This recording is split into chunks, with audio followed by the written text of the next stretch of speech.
सम्मान पर घमासान। नमस्कार, न्यूज इंडिया आप देख रहे हैं, मैं आपके साथ सागर मिश्रा। सनातन धर्म और संस्कृति के प्रचार प्रसार में 100 साल गीता प्रेस ने पूरे कर लिए हैं। विश्व प्रसिद्ध प्रकाशन संस्थान गीता प्रेस को आज के दिन 100 साल पूरे हुए हैं। 2021 का गांधी शांति पुरस्कार देने का ऐलान किया गया और पीएम नरेंद्र मोदी की अध्यक्षता वाली जूरी ने गीता प्रेस को सम्मान के लिए चुना है, लेकिन केंद्रीय संस्कृति मंत्रालय की ओर से इसका ऐलान किया गया। ऐलान के बाद ही कांग्रेस पार्टी के सीनियर नेता जयराम रमेश और तमाम नेताओं ने सवाल अब खड़े कर दिए। उनका यह कहना कि गांधी शांति सम्मान से उन्हें आपत्ति है। जयराम रमेश ने अक्षय मुकुल की 2015 में प्रकाशित बायोग्राफी को कोट करते हुए महात्मा गांधी के साथ गीता प्रेस के तकरार भरे संबंधों को ट्वीट करते हुए गांधी शांति पुरस्कार को सावरकर और गोडसे को सम्मान देने वाला बताया।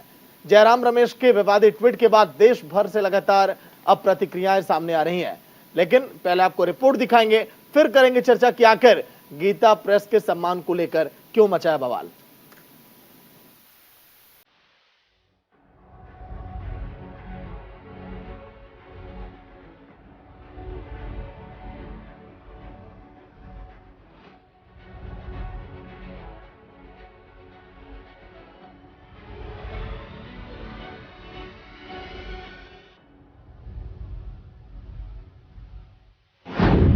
गीता प्रेस को 2021 का गांधी शांति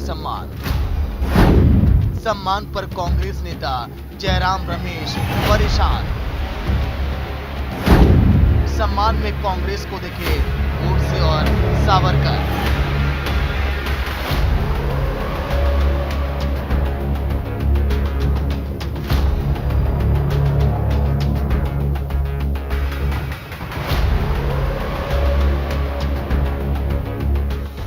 केंद्र की सरकार की ओर से गीता प्रेस को 2021 के लिए गांधी शांति सम्मान की घोषणा किए जाने और कांग्रेस नेता जयराम रमेश के विवादित ट्वीट के बाद से देश की सियासत में घमासान शुरू हो गया। कांग्रेस नेता ने गीता प्रेस को गांधी शांति सम्मान दिए जाने को सावरकर और गोडसे से जोड़ दिया, जिसके बाद सम्मान पर घमासान शुरू हो गया। चलिए सबसे पहले आपको जयराम रमेश का वो बयान बताते हैं जो इस पूरे सियासी घमासान का कारण बना हुआ है। कांग्रेस नेता जयराम रमेश ने ट्वीट करते हुए लिखा कि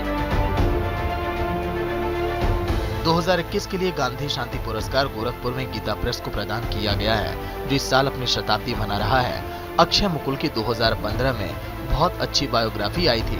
इसमें उन्होंने गीता प्रेस के महात्मा के साथ तकरार भरे संबंधों और राजनीतिक, धार्मिक और सामाजिक एजेंडों पर उनके साथ चली लड़ाइयों का खुलासा किया है। ये फैसला वास्तव में उपहास और सावरकर और गोडसे को पुरस्कार देने जैसा है। कांग्रेस नेता का विवादित ट्वीट जंगल में आग की तरह फैल गया और बीजेपी और बाकी हिंदू संगठनों को कांग्रेस को घेरने का एक और मौका मिल गया। असल में ये बेवकूफ हैं। इनको जो है वो एक तरह से जो देश के संस्कार और देश की सनातनी संस्कृति है उससे उनको चिढ़ सी है और उनको लगता है कि ये तो जो है वो किसी को इसका जो है अधिकार ही नहीं है। हम तो जो है वो सेकुलर सिंडिकेट के सबसे बड़े जो है वो सूरमा हैं, तो सेकुलर सिंडिकेट के सूरमाओं को ही सब कुछ अधिकार है, जिन्होंने देश के संस्कार, देश की संस्कृति और देश के संकल्प को सशक्त बनाया है, उनको कुछ नहीं है। कांग्रेस तो अपने को ही नारायण समझती है, अपनी सेवा कराना चाहती है। जरूरत पड़ने पे अपनी ही सारा जितने करप्शन के केसेस हैं 12 लाख करोड़ के, वो बताते हैं कि ये लोग अपने अलावे, अपने परिवार के अलावे किसी का सोचते ही नहीं। तो ऐसे लोग गीता प्रेस के सम्मान का कभी सम्मान कर ही नहीं सकते। वहीं गीता प्रेस को गांधी शांति सम्मान दिए जाने पर आरजेडी पार्टी ने भी आपत्ति दर्ज की है। पार्टी नेता मनोज कुमार झा ने भी गीता प्रेस को गांधी शांति सम्मान नहीं दिए जाने की वकालत की।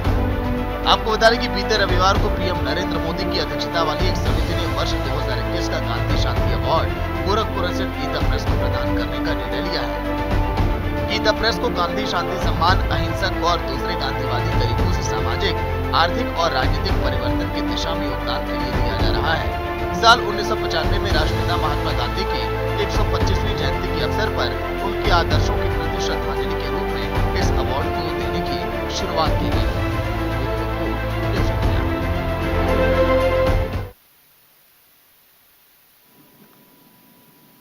तो चलिए, ऐसे में आखिर आज का दिन सवाल ये उठता है कि गीता प्रेस को अगर गांधी शांति सम्मान अगर दिया जा रहा है तो कांग्रेस को आपत्ति क्या है, परेशानी क्या है? गीता प्रेस के सम्मान में कांग्रेस को आखिर सावरकर और गोडसे क्यों दिखाई दे रहा है?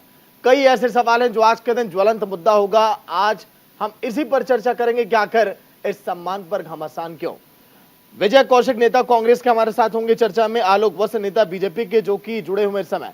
शुरुआत करते हैं चर्चा की। सबसे पहले विजय कौशिक, मैं आपके पास आऊंगा। सर, आपके नेता के बयान पर देखिए सवाल खड़े करने लगे आपकी पार्टी के नेता, और आप लोग इस समय सावरकर और गोडसे से जोड़कर देख रहे हैं शांति पुरस्कार को, क्या वजह सर?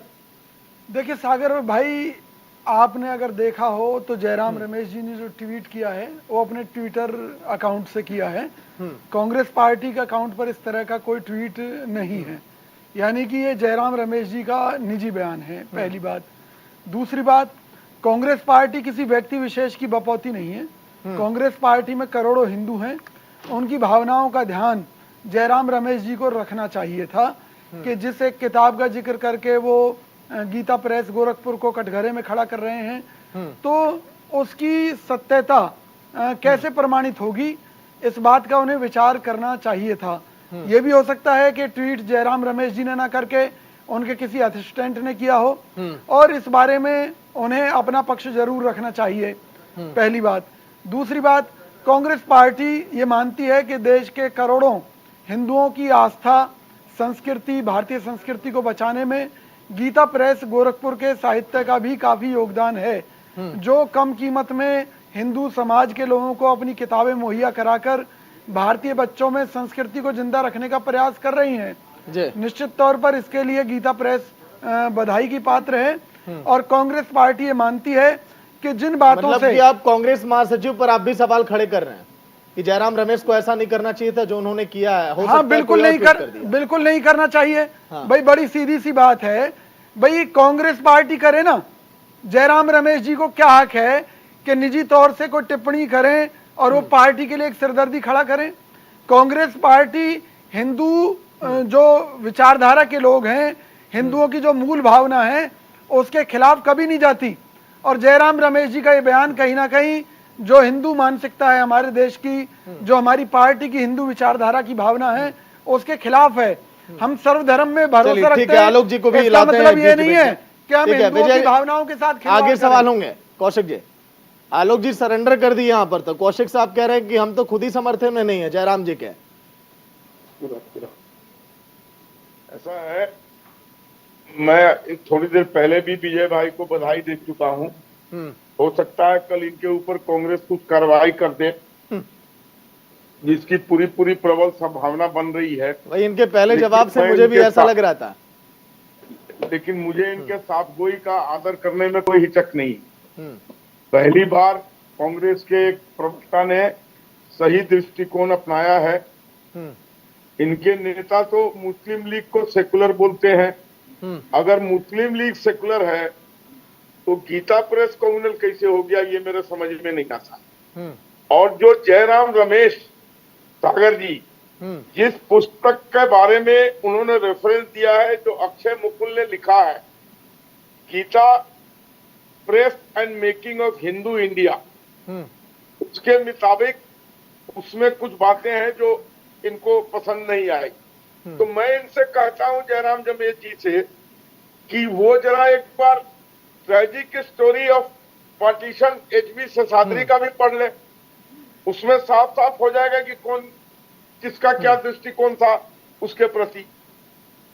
और 1860 में रजिस्टर्ड ये हिंदू प्रेस, ये बना किस लिए, इसके बनने का मकसद क्या था, ये भी तो जानना चाहिए।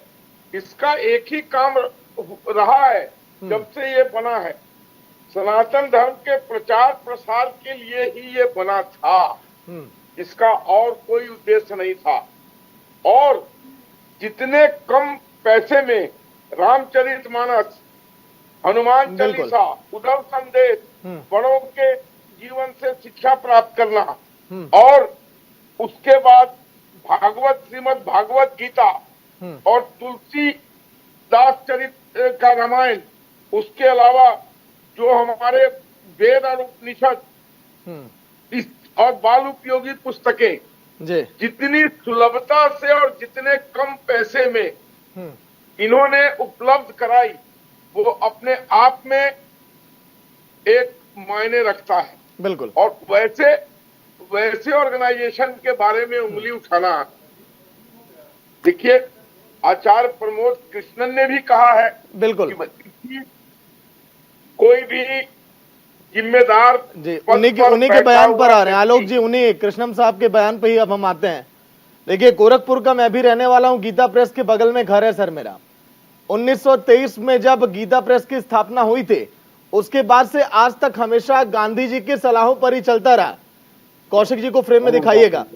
कौशिक जी, आपको मैं बता रहा हूं, महात्मा गांधी की सलाहों पर ही चल रहा है सर आज तक गीता प्रेस। 1 रुपए में किताबें छापने वाला, लोगों तक पहुंचाने वाला, सबसे पहली पुस्तक गीता।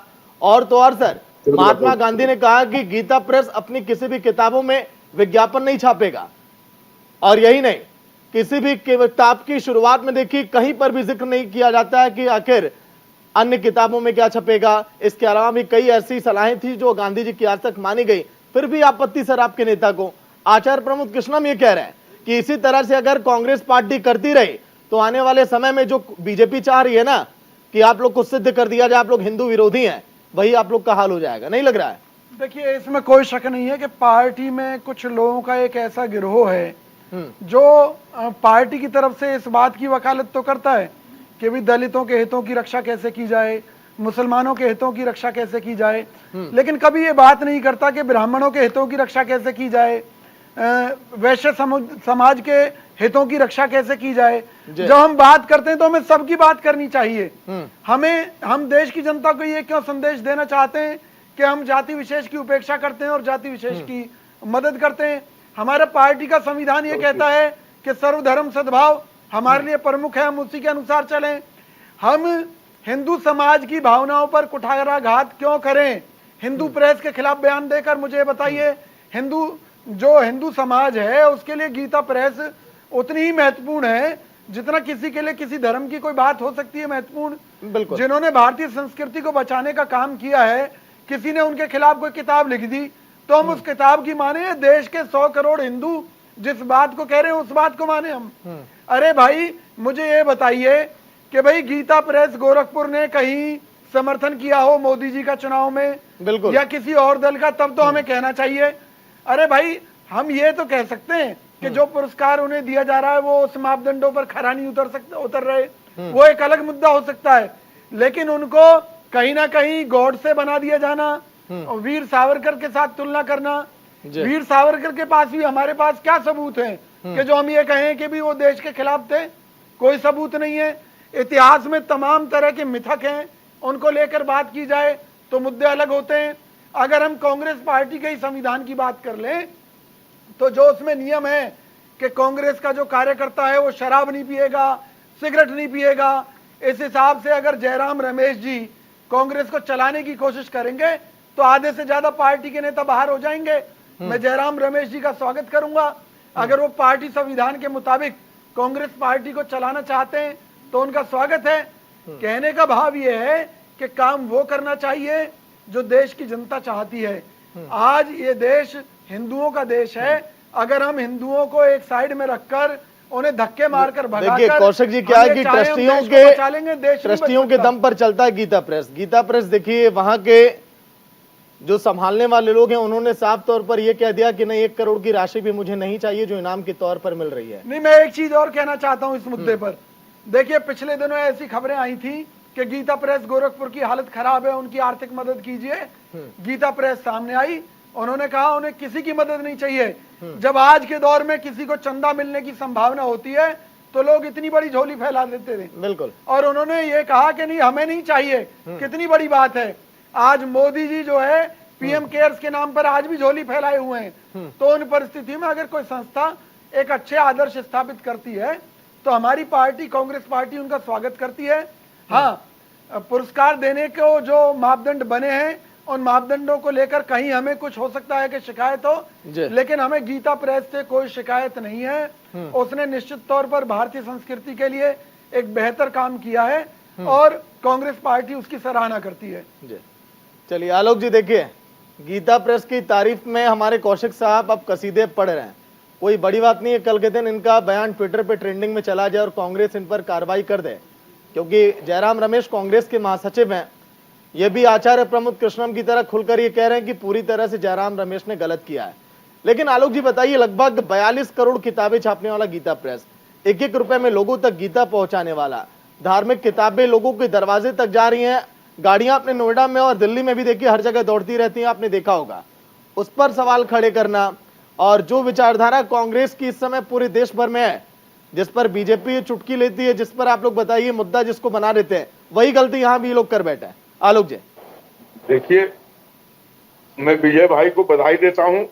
आज के डिबेट में ज्यादा बधाई मत दीजिए मुझे, मैं भाजपा के खिलाफ हूं। स्वयं कर दिया और थोड़ा बहुत जो बचा था वो आचार्य प्रमोद कृष्णन ने कर दिया कि राजनीतिक जीवन में जिम्मेदार पदों पर बैठे व्यक्तियों को इस तरीके का हिंदू विरोधी बयान नहीं देना चाहिए। इसका खामियाजा उनको सदियों तक भुगतना पड़ेगा। कितने दूर की बात कह गए वो। और इनके नेता अभी अमेरिका में कुछ दिन पहले उन्होंने बयान दिया था, शायद आपके भी टेलीविजन पर वो चला था, कि मुस्लिम लीग इज सेकुलर।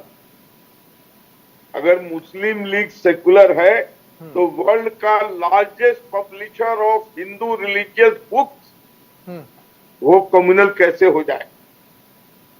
जरा मुझे ये समझाने की कोई कोशिश करें ना, मैं जवाब देता हूं इसका। देखिए, जितनी सरल और सुलभता से और जितने चरित्र और चरित्रवान बनके गीता प्रेस ने अपने को संयमित रखा है, आज भी नरेंद्र मोदी जी की अध्यक्षता में गठित कमेटी के द्वारा जो उनको ये सम्मान मिल रहा है, गांधी पुरस्कार, शांति पुरस्कार, इन्होंने कहा है कि हम प्रशस्ति पत्र ले लेंगे लेकिन 1 करोड़ की राशि हम नहीं लेंगे। बिल्कुल। इतनी मुफलिसी में, इतनी गरीबी में एक वक्त था सागर जी जब ये बात आ गई थी कि गीता प्रेस बंद होने की कगार पे, गीता प्रेस बंद हो जाएगा, वो अब नहीं चला पा रहा अपने को। तो मध्यम वर्गीय हम और आप जैसे लोगों को मैं धन्यवाद देता हूं, और कुछ मारवाड़ी संस्थाओं को जिन्होंने अपने छोटे छोटे चंदे देकर इसके चरित्र को जीवित रखा, इसकी ईमानदारी को जीवित रखा। आज सनातन धर्म जब विजय कौशिक जी आपको करेक्ट कर रहे हैं, कह रहे हैं कि कुछ गलत बातें आपने बोल दी है, कह रहे हैं कि मैं इससे सहमत नहीं हूं। बोलिए कौशिक जी।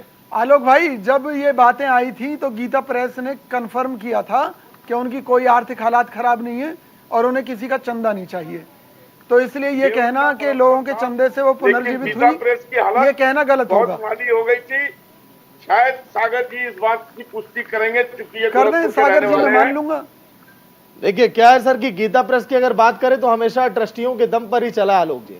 जो खबरें चली उसी का उन लोगों ने खंडन किया कि नहीं ऐसा नहीं हो सकता कि ट्रस्टी आगे बढ़कर आ गए हो, तो उन लोगों ने कह दिया कि नहीं अभी साथ हम खड़े, हिम्मत जुटाएं।